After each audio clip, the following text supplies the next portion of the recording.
take control of your life. Chapter 4. The First Principle in the Science of Getting Rich. Thought is the only power which can produce tangible riches from the formless substance. The stuff from which all things are made is a substance which thinks, and the thought of form in this substance produces the form. Original substance moves according to its thoughts. Every form and process you see in nature is the visible expression of a thought in original substance. As the formless stuff thinks of a form, it takes that form. As it thinks of a motion, it makes that motion. That is the way all things were created. We live in a thought world, which is part of a thought universe. The thought of a moving universe extended throughout formless substance, and the thinking stuff moving according to that thought took the form of systems of planets and maintains that form. Thinking substance takes the form of its thought and moves according to the thought. Holding the idea of a circling system of suns and worlds, it takes the form of those bodies and moves them as it thinks.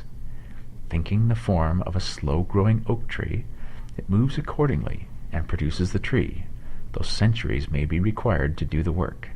In creating, the formless seems to move according to the lines of motions it has established. The thought of an oak tree does not cause the instant formation of a full-grown tree, but it does start in motion the forces which will produce the tree along established lines of growth. Every thought of form, held in thinking substance, causes the creation of the form, but always, or at least generally, along lines of growth and action already established.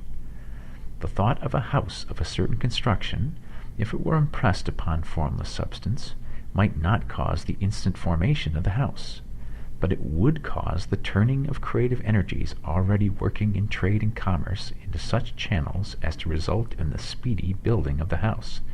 And if there were no existing channels through which the creative energy could work, then the house would be formed directly from primal substance, without waiting for the slow processes of the organic and inorganic world. No thought of form can be impressed upon original substance without causing the creation of the form. Man is a thinking center and can originate thought.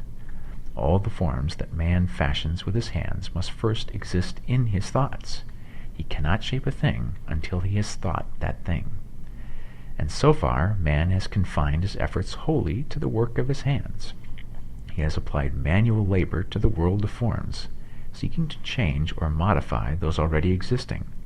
He has never thought of trying to cause the creation of new forms by impressing his thoughts upon formless substance. When man has a thought form, he takes material from the forms of nature and makes an image of the form which is in his mind. He has, so far, made little or no effort to cooperate with formless intelligence, to work, quote, with the Father, end quote. He has not dreamed that he can, quote, do what he seeth the Father doing, end quote. Man reshapes and modifies existing forms by manual labor. He has given no attention to the question whether he may not produce things from formless substance by communicating his thoughts to it. We propose to prove that he may do so, to prove that any man or woman may do so, and to show how. As our first step, we must lay down 3 fundamental propositions.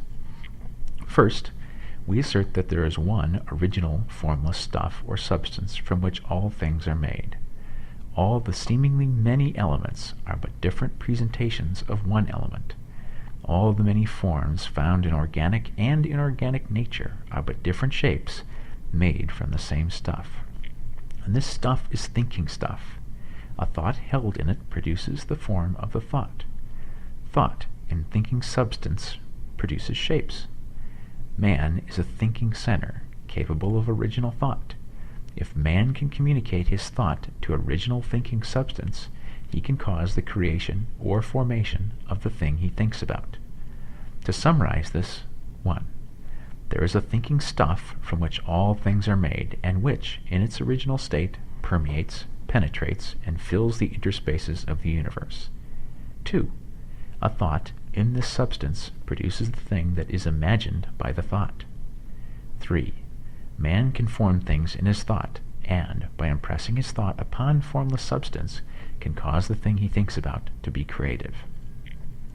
It may be asked if I can prove these statements, and without going into details, I answer that I can do so, both by logic and experience.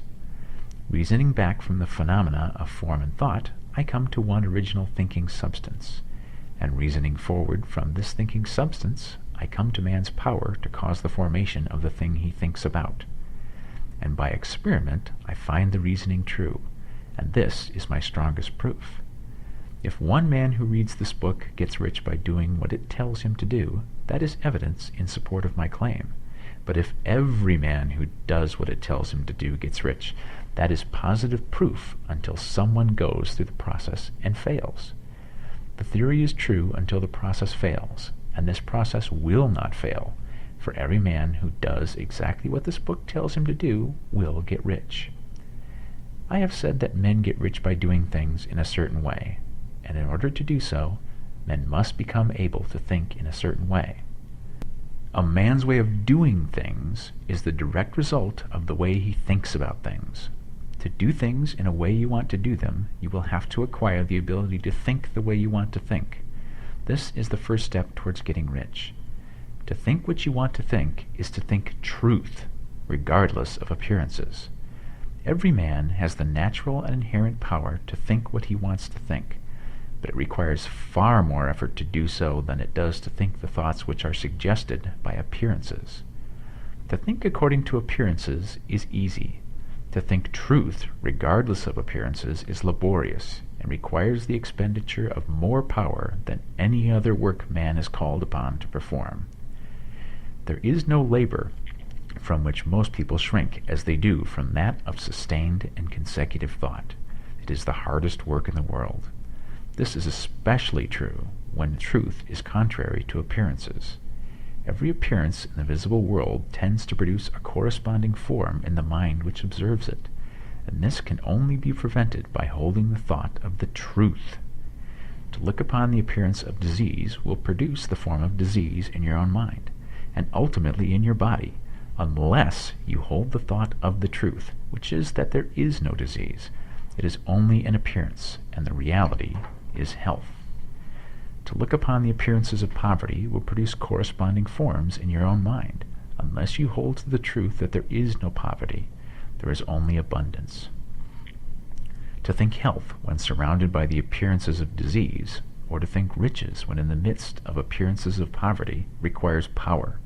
But he who acquires this power becomes a master mind. He can conquer fate. He can have what he wants.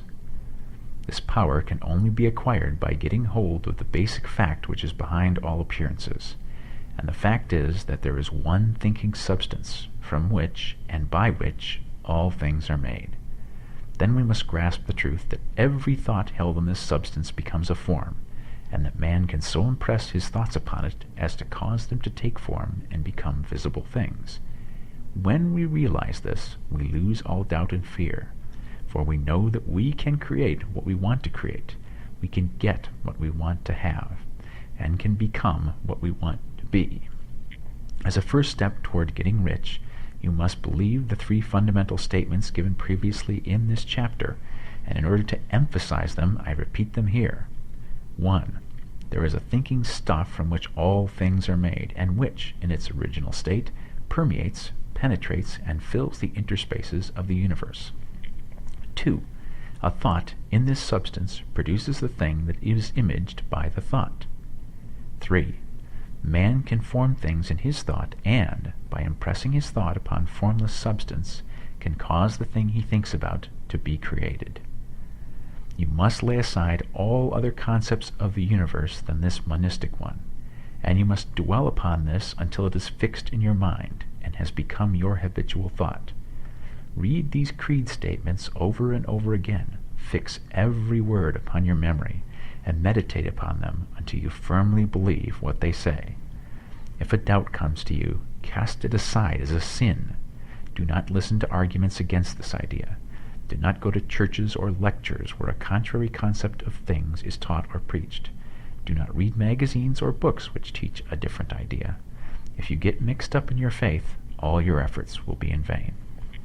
Do not ask why these things are true, nor speculate as to how they can be true. Simply take them on trust.